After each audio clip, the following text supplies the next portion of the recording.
Selamat sore atau selamat pagi dimanapun Anda berada. Kembali kita bertemu di channel ini untuk sama-sama membaca dan merenungkan firman Tuhan. Yang lalu kita baru saja membahas ucapan bahagia yang ketujuh dari Matius pasal 5 ayat 9 yang berbunyi, "Berbahagialah orang yang membawa damai karena mereka akan disebut anak-anak Allah." Hari ini kita akan melanjutkan dengan ucapan bahagia yang ke-8 yang terakhir dari Matius pasal 5 ayat 10 sampai 12 yang berbunyi demikian. "Berbahagialah orang yang dianiaya oleh sebab kebenaran, karena merekalah yang mempunyai kerajaan sorga. Berbahagialah kamu jika karena aku kamu dicela dan dianiaya, dan kepadamu difitnahkan segala yang jahat. Bersukacita dan bergembiralah, karena upahmu besar di sorga. Sebab demikian juga telah dianiaya nabi-nabi yang sebelum kamu."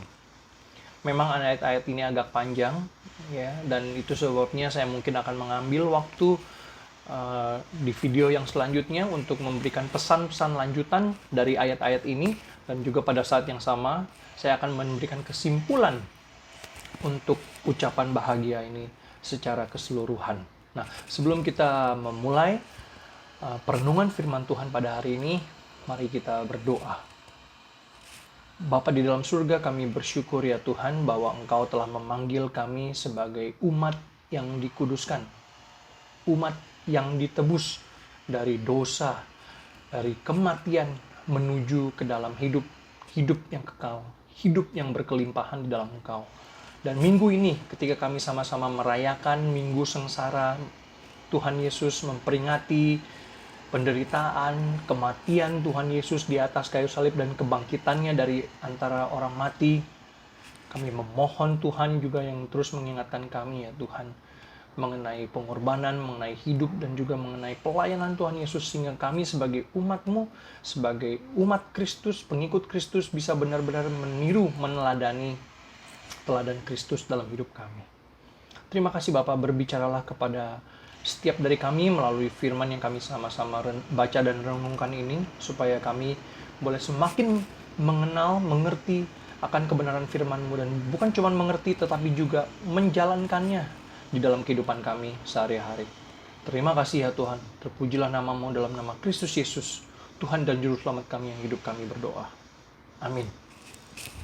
Ya rekan-rekan sekalian, kalau kita bicara mengenai penganiayaan, orang yang menderita karena dianiaya, jelas pertama-tama ini bukanlah suatu nilai atau sikap atau perilaku yang sesuai dengan firman Tuhan. Mengapa? Karena pada dasarnya Allah kita adalah Allah damai, Allah yang memberikan damai. Bahkan sejak penciptaan, Allah menciptakan manusia itu sebagai makhluk yang membawa damai. Shalom. Shalom antara manusia dengan Allah, shalom antara manusia dengan manusia, dan shalom antara manusia dan ciptaan-ciptaan lainnya. Tetapi memang kedamaian ini, hubungan relasi yang harmonis ini rusak karena ada dosa. Ya, di zaman dulu bahkan umat Tuhan, umat Israel harus berperang, berkonflik dengan bangsa-bangsa lain. Bahkan di kitab Yosua misalnya kita membaca bagaimana orang Israel harus membasmi bangsa-bangsa yang tinggal di Kanaan. Ini adalah suatu pengecualian ya, kita harus lihat itu terjadi di dalam konteks zaman dulu, di mana peperangan itu adalah hal yang lazim, biasa terjadi. Dan kemudian Allah ketika umat Israel masuk ke dalam tanah perjanjian, Allah mau supaya iman bangsa Israel itu murni, jangan dipengaruhi oleh bangsa-bangsa lain. Dan juga tanah perjanjian itu merupakan lambang dari kerajaan surga yang kekal. Kerajaan Allah yang kekal di mana tidak ada dosa dan tidak ada lagi ilah-ilah lain. Ya, ini memang sulit diterima, sulit dimengerti ya argumen ini. Dan memang kita mungkin nggak bisa memberikan jawaban yang sempurna, ya, yang tidak dapat disangkal oleh orang-orang lain. Tetapi kita harus melihat jelas bahwa pesan firman Tuhan bagi kita umat Tuhan adalah bahwa kita adalah umat pembawa damai, seperti kita sudah bahas di ucapan bahagia sebelumnya. bahwa kita harus mengusahakan damai dengan satu sama lain, dengan orang-orang lain yang gak seiman sekalipun, sebisa mungkin berdamai. Mengapa? Sekali lagi saya ulangi bahwa damai atau shalom itu adalah nilai, sikap, dan perilaku ilahi yang mendasar, yang diberikan Allah kepada ciptaannya, terutama kepada manusia yang diciptakan di dalam gambar dan rupa Allah. Ya. Nah, mengapa bisa terjadi peperangan, mengapa bisa terjadi bahkan penganiayaan? Ya, ada beberapa sebab. Yang pertama adalah karena manusia memberontak kepada Allah, sehingga tidak ada damai antara manusia dengan Allah. Kedua adalah karena keserakahan atau kesombongan diri manusia, sehingga kita saling berperang, berkonflik untuk apa? Untuk mencaplok, menguasai satu sama yang lain, menunjukkan yang mana yang lebih berkuasa, mana negara yang adikuasa. Seperti sekarang ini ya, terjadi konflik ya antara US dan China. Ini adalah perang apa? Perang masalah keserakahan, masalah power. Siapa yang lebih powerful? Ini adalah natur manusia yang sudah jatuh dalam dosa. Dan yang ketiga, penyebab lainnya adalah yang kita mau bahas hari ini, karena manusia yang berdosa itu mengambil posisi diri seperti Allah, mengambil posisi Allah, posisi ilahi yang berhak untuk menganiaya pihak-pihak lain yang nggak setuju, yang nggak sepaham dengan kita. Dan ini seringkali terjadi, bukan hanya orang-orang yang tidak beriman melakukan itu kepada orang yang beriman, tapi justru seringkali terjadi dari orang-orang yang mengaku beriman kepada Allah, melakukannya kepada orang-orang lain yang tidak sepaham, yang tidak seiman dengan dia. Ya. Ada berbagai macam penganiayaan atau persekusi di dalam dunia ini. Yang pertama kita lihat jelas adalah persekusi, penganiayaan secara fisik, yang menjebloskan orang yang tidak seagama ke dalam penjara, menjebloskan orang-orang yang nggak sepaham dengan kita ke dalam penjara. Bahkan orang-orang tersebut mungkin disiksa, dianiaya secara fisik, ya, bahkan sampai mati. Di dalam sejarah kekristenan di awal-awal gereja itu juga terjadi persekusi yang besar-besaran terhadap orang-orang beriman. Bahkan hari ini sampai sekarang ini misalnya terjadi pemboman terhadap rumah-rumah ibadah. Contohnya adalah yang baru-baru ini, hari Minggu yang lalu, pemboman di gereja katedral di Makassar. Kenapa? Karena mereka berbeda agama, berbeda iman. Dan karena mereka nggak seiman, mereka boleh, layak dianiaya atau bahkan dibunuh. Walaupun memang dalam pemboman Makassar kemarin, kita bersyukur kepada Tuhan bahwa tidak ada jemaat di gereja katedral Makassar yang meninggal, tapi banyak yang terluka. Ya. Jadi itu tadi adalah penganiayaan secara fisik. Yang kedua adalah mungkin penganiayaan nggak secara fisik, tetapi secara mental atau emosional. Misalnya orang yang nggak seagama kemudian dikucilkan, ya nggak usah diajak ngomong, nggak usah digubris, anggap nggak ada, ya, atau bahkan anggap tidak sederajat dengan kita, ya. Mereka mungkin lebih sederajat dengan binatang misalnya. Bolehkah kita menganggap orang yang nggak seiman berbeda derajat, bukan manusia? Tidak. Ya. Ingat bahwa semua manusia diciptakan di dalam gambar dan rupa Allah. Sekalipun gambar dan rupa Allah itu sudah rusak karena dosa, sudah tercemar karena dosa, tetapi mereka tetap adalah manusia. Dan kita harus memperlakukan satu sama lain sebagai manusia, sesama manusia. Yang ketiga mungkin berhubungan dengan tadi penganiayaan secara mental emosional adalah penganiayaan secara sosial. Ya, diusir dari keluarga, kemudian diperlakukan dengan diskriminasi, ya, waktu kita misalnya mau daftar sekolah, daftar perguruan tinggi negeri dulu di zaman saya kuliah gitu ya. Orang-orang yang nggak seagama, nggak mengikuti agama tertentu lebih sulit untuk masuk perguruan tinggi negeri misalnya. Yang keempat adalah birokrasi, beban birokrasi atau ekonomi. Karena nggak seiman, maka kita harus menanggung beban tambahan. Ya. Misalnya waktu mengurus catatan sipil, misalnya waktu mengurus perizinan pembangunan rumah ibadah, ya, pembangunan yayasan karena kita punya label dari agama lain, agama Kristen, misalnya, demi dipersulit. Contohnya adalah yang baru-baru ini yang juga saya alami adalah ketika yayasan kami mau membangun suatu rumah panti asuhan di Pulau Batam.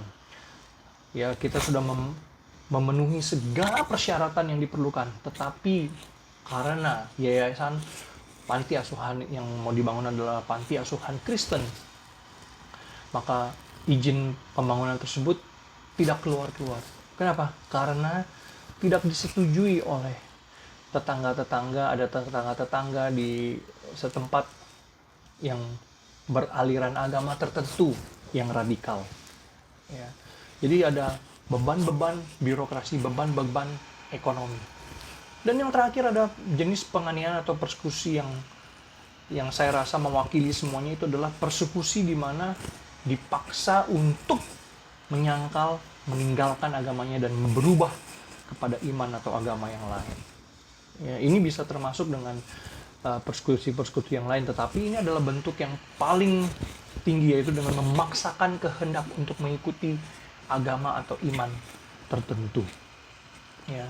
Nah, kita melihat ada berbagai macam persekusi.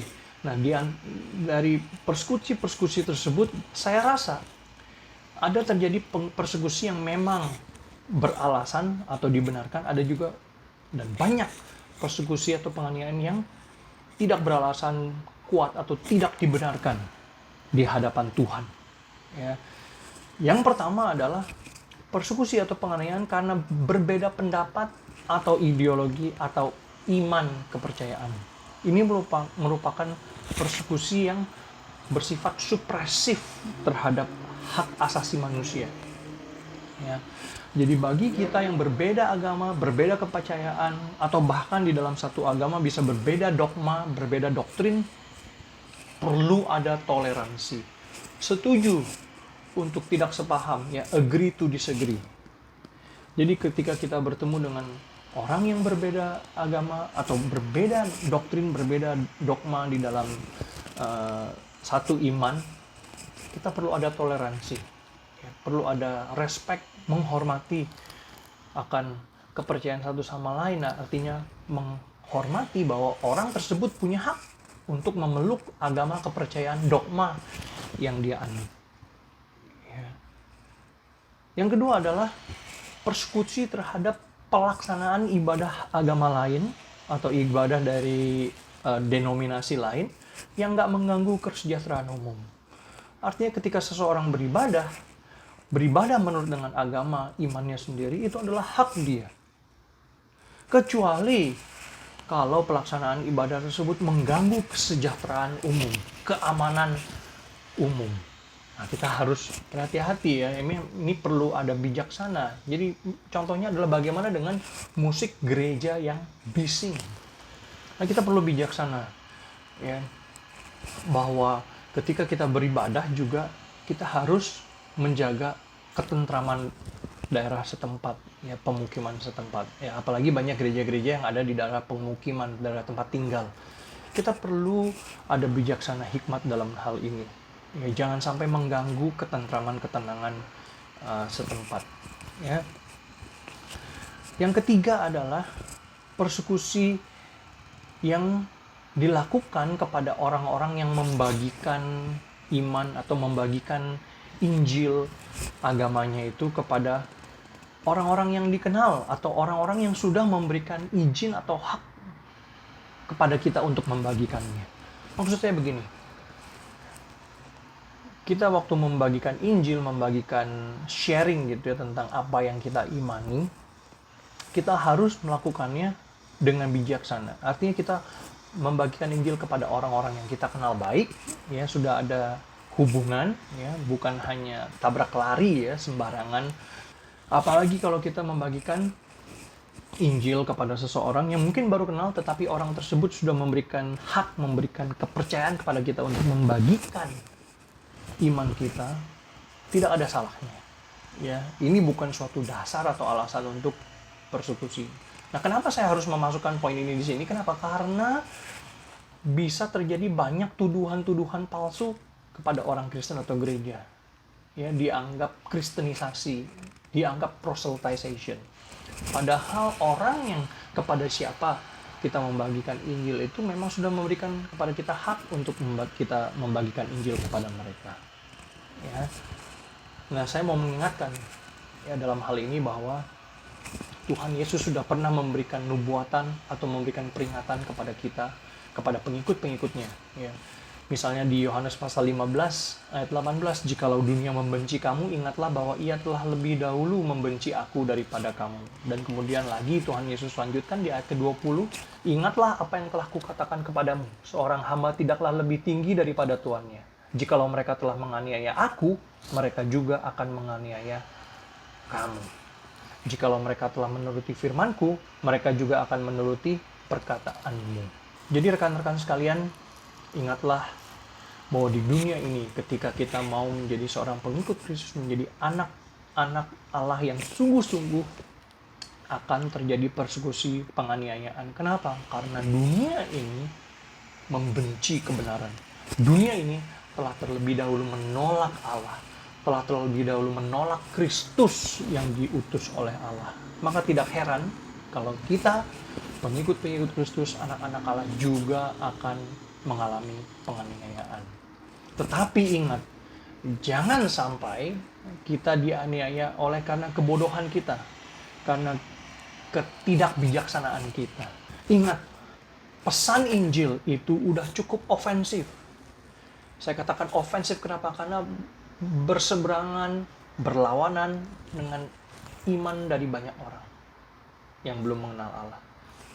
Kita nggak perlu membuat pesan Injil itu lebih ofensif lagi dengan apa? Dengan cara kita yang ofensif, dengan cara kita yang nggak punya sopan santun, dengan cara kita yang memojokkan atau memaksakan diri untuk membagikan Injil kepada mereka. Ya, ingat pesan dari surat Petrus, 1 Petrus pasal 3 ayat 14 sampai 16, saya bacakan demikian firman Tuhan. Tetapi sekalipun kamu harus menderita juga karena kebenaran, kamu akan berbahagia. Sebab itu janganlah kamu takuti apa yang mereka takuti, dan janganlah gentar, tetapi kuduskanlah Kristus di dalam hatimu sebagai Tuhan, dan siap sedialah pada segala waktu untuk memberi pertanggungan jawab kepada tiap-tiap orang yang meminta pertanggungan jawab dari kamu tentang pengharapan yang ada padamu. Tetapi haruslah dengan lemah lembut dan hormat, dan dengan hati nurani yang murni, supaya mereka yang memfitnah kamu karena hidupmu yang saleh dalam Kristus menjadi malu karena fitnahan mereka itu. Jadi di sini Rasul Petrus mengingatkan bahwa kita harus bersiap sedia. Bersiap sedia apa? Untuk memberikan jawaban kepada mereka yang bertanya tentang iman kita. Jadi sekali lagi kita dipanggil untuk membagikan Injil, tapi harus dengan sopan santun dan lemah lembut. Dan pada saat yang sama bersiap sedia kalau kita memang harus menderita karena Kristus. Tetapi bukan karena kebodohan kita.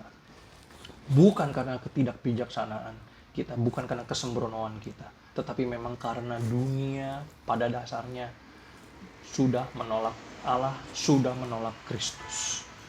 Nah, bagaimana jadi sikap kita seharusnya dalam hal ini? Yang pertama adalah, sekali saya mau mengingatkan, usahakanlah damai dengan semua orang. Nggak berkompromi akan iman kita, tetapi mencari jalan yang terbaik bagi kesejahteraan semua orang. Ingat, kita ini hidup di dunia yang pluralis, banyak kepercayaan, banyak budayanya, banyak latar belakang juga, mungkin banyak dogmanya. Maka kita harus mengusahakan damai sebisa mungkin dengan semua orang, menjaga relasi dengan semua orang, ya, dengan tidak mengkompromikan iman kita kepada Allah. Nah, yang kedua adalah ingat, jangan membalas kejahatan dengan kejahatan, tapi balaslah kejahatan dengan kebaikan. Jadi kalau sampai kita atau orang Kristen ada yang dipersekusi, dianiaya, jangan membalas. Ya. Kenapa? Dengan demikian orang akan melihat bahwa kita berbeda. Orang Kristen adalah orang yang berbeda, orang yang punya kasih, orang yang mau berdamai. Ya, sekalipun kita berbeda pandangan, berbeda iman, tetapi kita mau berdamai dengan semua orang. Dan ingat yang ketiga, gunakan sopan santun, lemah lembut. Ya, sekalipun beda agama, beda pendapat dengan orang lain, beda dogma dengan orang-orang dari gereja lain, kita jangan menghina agama, iman, atau juga dogma orang lain. Bahkan mungkin kita, kalau mau membagikan Injil, gunakan apa yang mereka percaya sebagai jembatan. Kita bisa membagikan Injil, ya, bukan dengan menghina apa yang mereka pegang, mereka percaya. Yang keempat, siap sedialah bahwa Tuhan mungkin mengizinkan penderitaan atau penganiayaan dalam hidup kita karena iman kita kepada Kristus. Tetapi jangan sampai kita menderita atau dianiaya karena kebodohan kita, karena ketidaksantunan kita, karena kesembronoan kita waktu kita mau menjadi saksi bagi Kristus. Ya. Selamat beribadah di minggu sengsara ini ketika kita memperingati penderitaan, kematian, dan juga kebangkitan Kristus Yesus. Kiranya semangat Kristus untuk berkorban, untuk siap menderita ini juga menguatkan kita hidup di tengah-tengah dunia yang penuh dengan penganiayaan bagi umat Tuhan yang setia. Tuhan memberkati.